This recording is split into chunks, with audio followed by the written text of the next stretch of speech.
Hey மக்கள்ஸ். So this topic நம்ம பார்க்க போறது என்ன அப்படின்னா இன்டர்ஸ்டிஷியல் காம்பவுண்ட்ஸ் தான் பார்க்க போறோம். அடுத்து கூட லைஃப் ஃபார்மேஷன் ரெண்டையும் சேர்த்து பார்த்துருவதில்லை. குட்டி குட்டி டாபிக் தான், சின்ன வீடியோ தான் அது. ஸோ என்ன இன்டர்ஸ்டிஷியல் காம்பவுண்ட்ஸ்? பொதுவான விஷயம் இன்டர்ஸ்டிஷியல்னா முதல்ல என்ன, அதுக்கப்புறம் தான் காம்பவுண்டை பத்தி பேச போறோம். இன்டர்ஸ்டிஷியல்ங்கிறது சிம்பிளான ஒரு விஷயம். இப்போ இந்த இடத்துல கீழே வரைய பாருங்க குட்டியா, இப்படி வரிசையா வந்து இதெல்லாம் பேர் வந்து என்ன சொல்றது, ஆட்டம்னு வச்சுக்கோங்க. ஆட்டம் வந்து அரேஞ்ச் ஆயிருக்கு, சம்திங் ஒரு இதுல அரேஞ்ச் ஆயிருக்கு, ஒரு கிறிஸ்டல்ல அரேஞ்ச் ஆயிருக்கு. இப்போ ஒரு ஆட்டம் இன்னொரு ஆட்டம் கூட இருக்கா இல்லையா, இந்த கேப் இருக்கு நடுவுல, இந்த இடம், இந்த மாதிரி கேப் வந்து ஒரு ஆட்டத்துக்கு இன்னொரு ரெண்டு மூணு ஆட்டத்துக்கு நடுவுல கேப் கிரியேட் ஆகுதுல்ல, இதான் இன்டர்ஸ்டிஷியல் பொசிஷன். சரியா? இப்ப ஜஸ்ட் சிம்பிளா இமேஜினேஷன் பண்ணிக்கோங்க. இது ஒரு மெட்டல், இது ஒரு மெட்டல். இந்த மெட்டல்ல பாத்தீங்கன்னா வரிசை லாட்டிஸ் இருக்கும், அதுல அங்கங்க வந்து நமக்கு எல்லா எலிமெண்ட்ஸும் இருப்பான், ரைட்? இப்போ நார்மலா மெட்டல் இருக்கும்போது ஃபைன். இப்ப நான் ஹீட் பண்ணும்போது என்ன ஆகும், மெட்டல் கொஞ்சம் கொஞ்சமா ஹீட் பண்ண உருகி போயிடுமா, உருகி உருகி உருகி போயிடும். இப்ப என்ன பண்ற, ஹீட் பண்ணும் பொழுது அந்த கொஞ்சம் கொஞ்சமா அந்த லாட்டிஸ்ல கேப் கிரியேட் ஆகும். ஒரு எலமெண்ட்டுக்கும் இன்னொரு எலமெண்ட் நடுவுல கேப் கிரியேட் ஆகும், பாண்ட் வீக் ஆகும். வீக் ஆகும்போது இன்டர்ஸ்டிஷியல்ல கேப் அதிகமா கிரியேட் ஆகும். அதாவது ஒரு ஆண்டுக்கு நடுவுல கேப் அதிகமா கிரியேட் ஆகும். இன்னும் நிறைய இது பண்ணா இன்னும் கேப் அதிகமாகும். அந்த மெட்டல் அப்படியே உருகி ஊத்திடும், வேற ஒண்ணும் கிடையாது. இப்ப என்னன்னா கேப் கிரியேட் ஆகும்போது லைட்டா அந்த நான் metals, hydrogen, carbon, nitrogen, like இந்த மாதிரி நான் மெட்டல்ஸ் நம்ம ஆட் பண்ணுவோம். ஆட் பண்ணும்பொழுது அந்த கிறிஸ்டல் லாட்டிஸ் அந்த கேப்ல போயிட்டு அங்கங்க போயிட்டு ஒட்டிக்குவான், உட்காந்துருவான். உட்கார்ந்ததுக்கு அப்புறம் என்ன பண்றோம், நம்ம மறுபடியும் கூல் பண்ணும்போது திருப்பி நாடும் இறுகிடும். இறுகிடுச்சா, இப்ப என்ன ஆச்சுன்னா அந்த மெட்டல் பியூரா கிடையாது.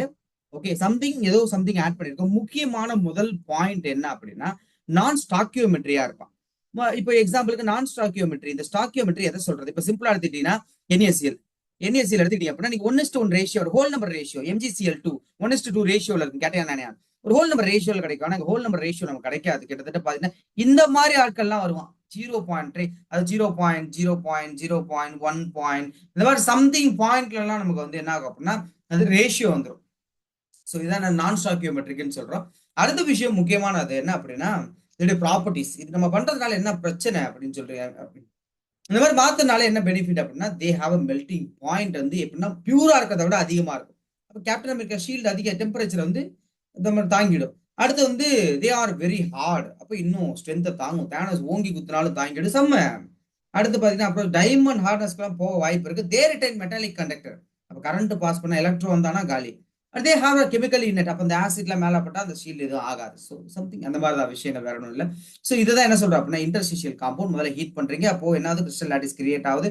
அதுல என்ன பண்றோம் அப்படின்னா நான் மெட்டல்ஸ் ஆட் பண்றோம். ஆட் பண்ணும்போது கூல் பண்ணும்போது அகெயின் அது ஸ்ட்ராங்கா மாட்டிக்குது. இது நான் ஸ்டாக்கியோமெட்ரியா இருக்கு, எக்ஸாம்பிள் மேல கொடுத்துருக்கான். அதால பெனிஃபிட் என்ன அப்படின்னு பாத்துறோம். அடுத்த டாபிக் அலாய் ஃபார்மேஷன். இந்த அலாய் ஃபார்மேஷனை பொறுத்த வரைக்கும் 2 ஆர் மோர் இந்த மெட்டல்ஸ் நம்ம எடுத்துக்கிறோம், பியூர் ஃபார்ம்ல எடுத்துட்டு அவங்க என்ன பண்றோம், மெல்ட் பண்றோம், ஒன்னா சேர்க்கிறோம், ஒரு ஹோமோஜினியஸ் சாலிட் சொல்யூஷன் மாதிரி நம்ம கன்வெர்ட் பண்ணிடுறோம்.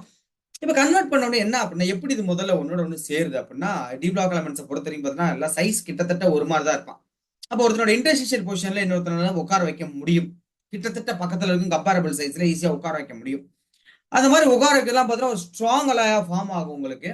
அந்த மாதிரி நிறைய மெட்டல்ஸ் வந்து உங்களுக்கு என்ன பண்ணுவாங்கன்னா ஒருத்தன் வந்து கம்பைன் பண்ணுவாங்க. அந்த மெல்ட் பண்ணும்போது ஒருத்தனோட இன்டர்ஸ்டிஷியல் பொசிஷன்ல இன்னொருத்தன் வந்து உட்காந்துருவான்.